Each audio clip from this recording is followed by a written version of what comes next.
এবার একটা প্র্যাকটিক্যাল সলিউশনের কথা বলবো যাতে ন্যাচারালি আপনার ক্রেভিংটা কমানো যায়। প্রোটিন ইনটেক চেষ্টা করুন যে প্রত্যেকবারের খাবারে একটা পোর্শন যেন প্রোটিন হয়।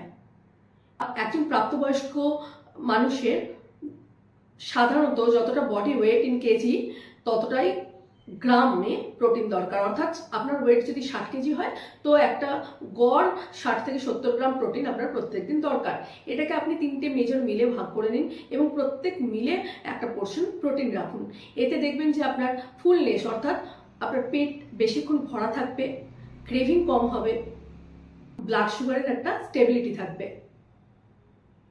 প্রোটিনের মধ্যে ননভেজে ডিম, মাছ, মাংস, ভেজের মধ্যে ডাল, মাশরুম, পনির, ব্যালেন্সড মিল নিন।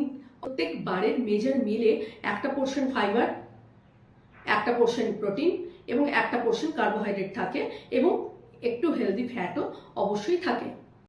Follow for more. Full video link in description.